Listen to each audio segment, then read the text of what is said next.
Official TV 1 turabagezaho amakuru rwose ajyanye n'imiterere y'abakobwa.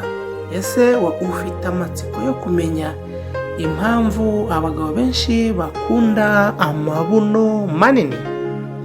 Ibi nabyo muraje mu bisange muri iyi nkuru tujye kubasomera. Yari Murindi Official TV, katubanze dufate ku mazi ubundi tubagezeho amakuru meza. Mwe mwumva akaririmbo. Reka tugaruke. Kugira mu nda zeru, amabere mato, ikibuno kinini, ibiba ku mitima y'abakobwa benshi bashaka gukurura abagabo. Aya ni amakuru rwose. Kugira amabere mato, mu nda zeru, ikibuno kinini, ibintu bikaba ku mutima y'abakobwa benshi, aho usanga bamwe banywa ibinini byongera ikibuno, abandi bakitereshaho inshinge, yewe hari n'abishyura akayabo ko muri gym kugira ngo bakunde batere uko babyifuza. Aya ni amakuru rwose musanga kuri Murindi Official TV 1.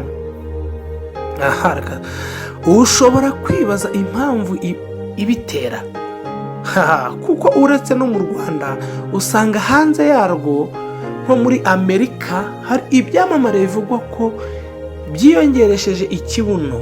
Urugero nka Cardi B, Nicki Minaj, Azera, Kim Kardashian, Kylie Jenner, Kylie Kardashian n'abandi benshi cyane hano mu Rwanda barahari. Abakobwa bamwe babakurikira ku mbuga nkoranyambaga, iyo babonye ukuntu bajegeza isi bafite ibihumbi by'abantu babakurikirana, bumva bashatse kumera nkabo, bashatse kumera nyine nka ba Nicki Minaj, bagakora ibishoboka byose ngo bagire ikibuno kinini. Ari naho usanga hari abanywa ibinini, abiteresha inshinge, abandi bajya muri gym. Yarahindutse nk'akazi, ugasanga abakobwa barakora gym nk'iyahindutse nk'akazi kugira ngo bagire ikibuno, kandi koko birakunda rwose kugira ngo witereshe ikibuno. Nejo bundi Kicukiro twumvishe ko aho abagore n'abakobwa bari barayobotse bashaka kongeresha ikibuno, bigaragaza ko urukundo rwacyo rutari rw'amahanga gusa. Naha iwacu rwose agatima kararehareha. Uretse abakobwa babikunda, abahungu nabo ngo babikunda kurushaho.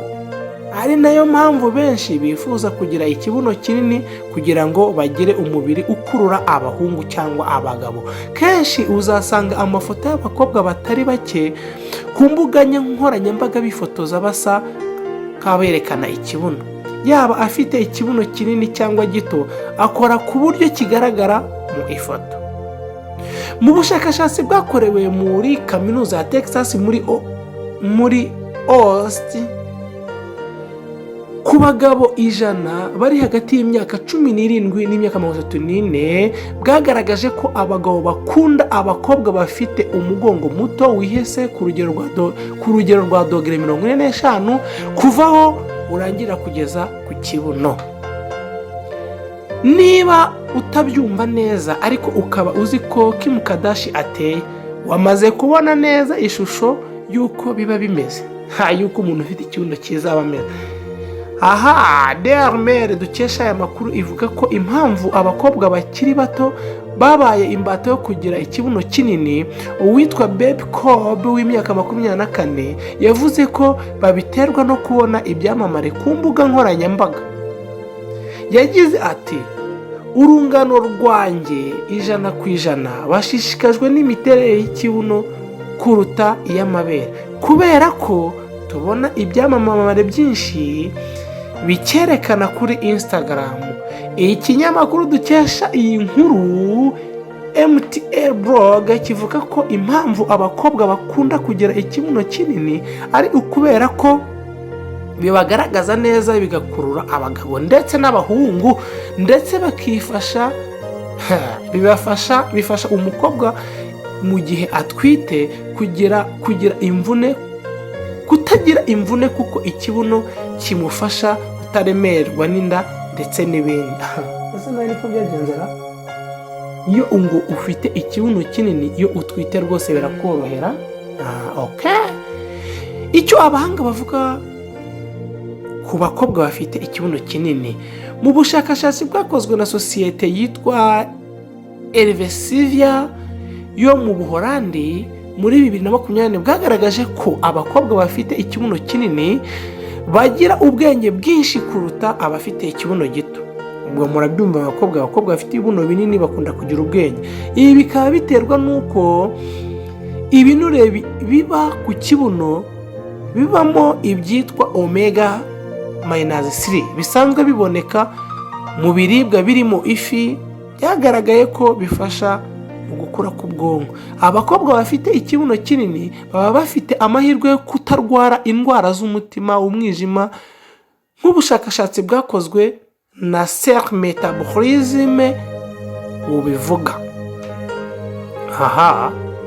Ikibuno ndumva usibye no kuba gikurura abakobwa bakagira imiterere myiza, urumva ko n'abagifite rwose badashobora kurwara umutima, umwijima, niyo batwite biraborohera. Ibi biterwa ahanini nuko ibinure biguma ku kibuno gusa, ntibikomeze kuzenguruka mu mubiri. Ubushakashatsi kandi bukomeza kuvuga ko ibinure byo ku kibuno atari bibi kuko mu buzima bw'umuntu. Ubundi bushakashatsi bwakozwe bwagaragaje ko ikibuno cyangwa kibamo ibinure birimo ingano ya cholesterol ihagije ku rugero rwiza, ituma imitsi y'amaraso izibuka, bikarinda indwara z'umutima. Abahanga mu bushakashatsi muri kaminuza ya Harvard bo bagaragaje ko ubwoko bw'ibinure biba ku kibuno bigabanya ingaruka zo kurwara diyabete yo mu bwoko bwa 2, kubera ko ibyo binure biba munsi y'uruhu byongera imikorere myiza y'umusemburo wa insuline wifashishwa mu kugenzura cyangwa mu kugena isukari y'umubiri ukeneye.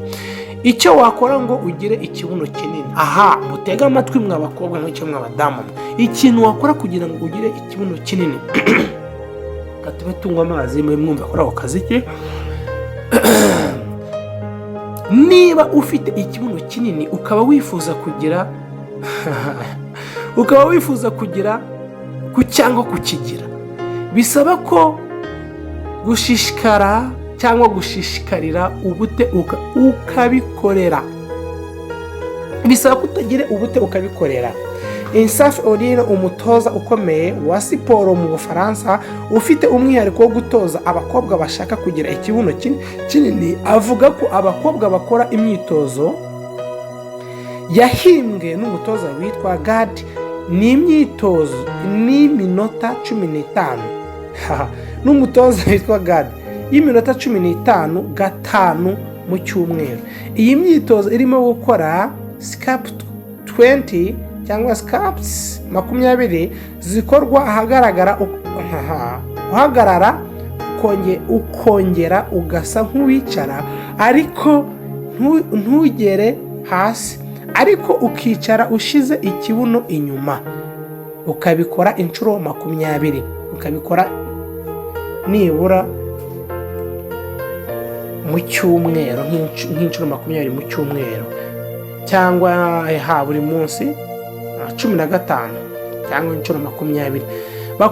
Bakongera bagakora square 10 basimbuka, aho guhagarara akongera akicara, ahubwo arasimbuka akicara kwa kundi twavuze haruguru, akabikora inshuro 10. Indi siporo bakora ni izitwa hip thrust.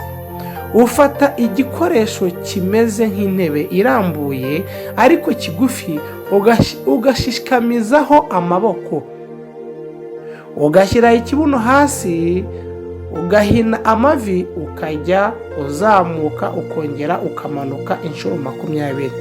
Insafi Orire avuga ko bakora iyo myitozo 3 bakaruhuka umunota umwe, bakabikora inshuro 5. Hari abatoza benshi bagira uburyo bwabo bwo gukoresha izi siporo zituma umuntu azana ikibuno, ndetse no mu rugo wabigerageza, gusa zigomba guherekezwa no kurya ibiryo birimo poroteyine zifasha kongera umubiri. Ushaka kumenya byinshi ku byerekeye indyo na siporo wakora kugira ngo ugire ikibuno kinini, wasoma igitabo cyitwa Grossir les fesses, nyine ni gukura ku kibuno, niko iki gitabo bakise mu kinyarwanda, cya Natasha GS, cyangwa ukazasoma icyitwa Fesi Bombe. Fesi ni ikibuno, bombe namwe murayizi, cy'umufaransa witwa Valérie Orson. Cyasohotse iki gitabo ni mu kwa 11 nako itariki 11 z'ukwa gatatu 2021, kikaba kiri kuri Amazon. Ibi bitabo rwose mbabwiye harimo icyitwa Grossir les fesses cya Natasha GS, urumva, cyangwa ugasoma igitabo cyitwa Fesi Bombe cy'umufaransa witwa Valérie, kiboneka kuri Amazon.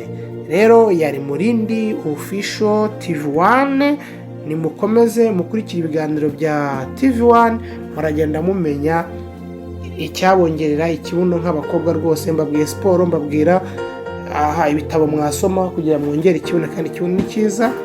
Ciao ciao, yari Murindi Official TV1, reka mube mwumva akananga. Ciao ciao.